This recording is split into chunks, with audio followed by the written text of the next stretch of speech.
It was a bit of a shock to everyone here at the Channel 9 studios yesterday, and when we discovered the news that Rita Wilson, Tom Hanks' wife, and also Tom, obviously, saying they had the coronavirus, because we'd just spent a couple of hours with her on Monday. She was on the Today Extra program, but she had a lot of time here, and so we thought we'd give you an idea on what it's like when that happens. Essentially, the authorities here at Channel 9, the bosses here at Channel 9 have had all sorts of coronavirus meetings over the last couple of weeks to prepare for this sort of eventuality. We didn't think it would come that soon, but effectively what they do is they track Rita's movements back, first of all, to her dressing room and how many people she came in contact with here. We should make the point too that, you know, one of the first things they've done, like all the furniture in here is now new. They've actually come in as a consequence of what happened and replaced all the furniture. But she was exposed to about 4 people in here.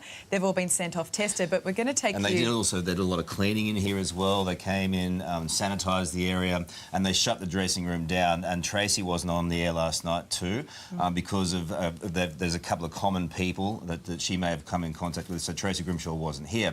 So effectively, Rita was in this room with about 3 or 4 people, including a makeup artist who has been taken or has gone into self-quarantine as a result of that. And is waiting for test results there as well. Rita came through here but didn't go into the makeup area. But as an example too, when you look at the number of people, if someone has it, who they come in contact with, just in a TV station, for example. Hi, ladies. How are you? You can get you get an insight into how quickly or how many people actually can potentially be exposed to. Then we have hair in there as well. Ladies, good morning to you. So there's a lot of people in there as well. I think, in effect, it was around about maybe 10, 15 people. Rita also walked through here, through the corridors of Channel 9. She posed for some photos with people. So all those people have been alerted. She didn't run into the ladies' toilets, fortunately. But again, she made her way into the studios here as well. So they had to track down all of these people.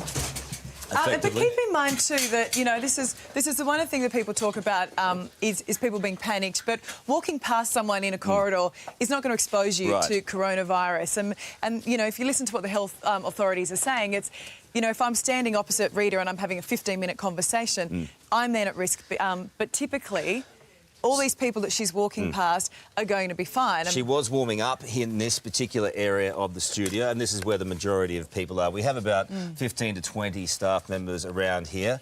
And again, what Ali is saying is 100% true. Not everyone had a long contact period with Rita, but she came over and she was rehearsing for her performance upstairs on that stage over there.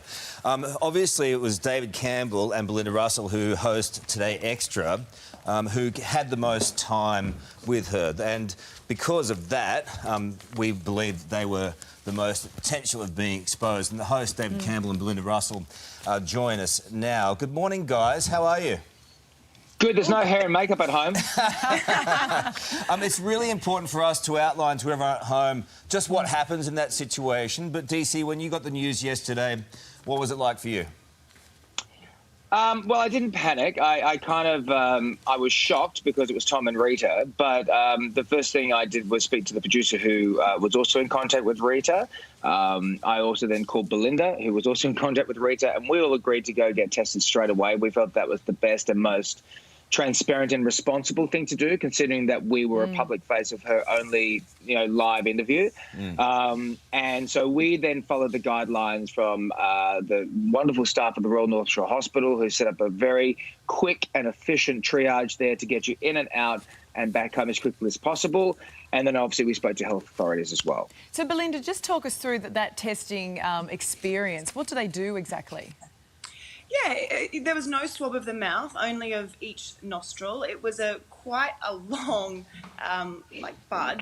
And then they put a little dot on it, probably about 8 centimetres in, and that's ideally where they want to get to. So it goes quite a way in, and actually it really surprised me how painful it was. The nurse did say to me, "Now this is going to be painful and you'll cry," and I thought, well, I've had 3 babies, so let's wait. Let's see. Surely it won't be that painful, and I'm not going to cry. But it surprised me. It's quite it's quick, but it kind of stings a little bit, and it goes in quite a way. And so so one nostril first, and then the second nostril, and then it's done. Really quick and easy. and not too painful. Okay, and when do you find out the results? How does all that happen? So they said to us we should find out within 72 hours. Okay. But hopefully it could be sooner. A friend who's a nurse, she actually gave me a phone number of a COVID hotline, which is for Northern Sydney. So she actually called up and got hers a lot sooner than she expected, and hers was negative. So I'm going to give that a try today, see if I can get the results any earlier. So, David, I mean, we've been talking a bit about like how you actually self-isolate. I mean, you've got Lisa, you've got the 3 kids there. Are you now trying to stay separate to the children, or do you just, or is it life as normal within the household? That's a good question, Ali, and it's not necessarily as normal. And this is where I think the federal government and the state governments really need to fix their messaging. And it's also fixing their messaging on how long you need to isolate and what contact means, as you guys have been trying to clear up this morning. Self-isolation is where you have to lock yourself down. I can't leave my home now for what seems like 14 days on the, advice of the Royal North Shore Hospital and the fantastic nurses there. But the other thing I have to practice at home here is self-distancing. So my wife has been working. She's casting a musical at the moment, so she's been out of town all week. So she's not going to come home while I'm self-isolating to keep her safe. But with the kids, they've been with me all week because I've been solo parenting. I've had to, I'm not allowed to hug them. I'm not allowed to kiss them goodnight. I'm not allowed, I probably can bathe my twins. My son doesn't need bathing, but I can bathe my twins because there's soap involved. If I wash my hands, I can cook for them. But let's face it, Uber's stocks are going to go up in the next 2 weeks. But I think it's really important that we get this messaging right, that these things like self-distancing, even at work with your colleagues and things like that, is really important. Keeping your hands clean, keeping your desk clean, sanitizing things is really, really important. If you do, if I say, Belinda, or I test positive, I will have to then start wearing a mask at home, especially if I start showing symptoms around my kids, but they can still be with me. And, of course, if they then start showing symptoms, I'll have to take them to be tested. OK, so here's the thing, David, and you would know this, and look, I'm tremendously worried as a parent. I mean, that's one of the things that you'd be most worried about is, oh, what if I give this to my kids? And then what happens? But the kids, I presume, still go to school. Belinda, your kids still going to school? I know that DC's school has asked for his kids to stay at home until he gets his results. I tried to call the school yesterday afternoon, but I couldn't get onto them, so I'm going to call them this morning. But we need to point out that yes, the hospital, because we were tested, that was the advice we were given. But we have also had other advice from the director of Northern Sydney of Public Health Unit, and he said, for us anyway, we didn't have any more than 15 minutes contact, face-to-face contact with Rita. We didn't touch her. She wasn't coughing or spluttering. So we are actually considered a casual contact, not a close contact of a confirmed case. So, he said he wouldn't have even tested us, but because we've had that test, we've been given that that advice. But as far as that goes, and I mean, even the hospital, she said to me, because I said, well, I can't leave the house. And she said, no, you can leave the house. But, I said, can I drive my kids to ballet?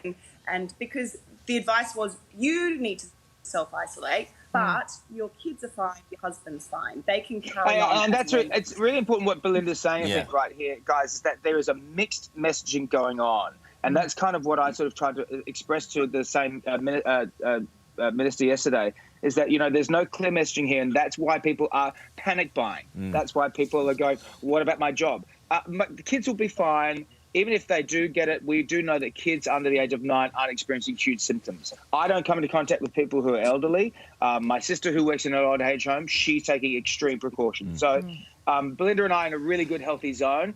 But I think people should think about, if they need to, if they're working in high-density areas, thinking about self-isolating. It's happening around the world. Disneyland's shut down. Broadway is shutting down. High-gathered areas are starting to shut down. There's a great thing about, reducing the curve online if people want to look that up. It's really important that the government takes action, not just thinks about the economy, which they have to do too. They have to do more than one thing, and they have to think about public health safety. OK, DC and Belinda, wish you all the very best. Good luck with the show today from your home. I hope it goes well. we'll all be watching. It's Scott Show.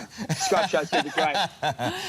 It's a funny thing, I guess, you know, for your partners as well. I mean, and my partner and the kids are all like, hey, it's at Channel 9, you know, what does that mean? And it's just that everyone just needs to be cool. And the whole point of that whole segment was to allay fears at home, to go, OK, you know what? These are people, these are our colleagues whom we love, who have kids, who have husbands and wives, and they're OK.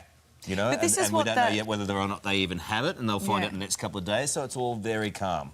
But this is what that $30 million campaign that the federal government is going to do. These are all the things that we need to address, I think, in that campaign, all those issues that we just saw David and Belinda bring up.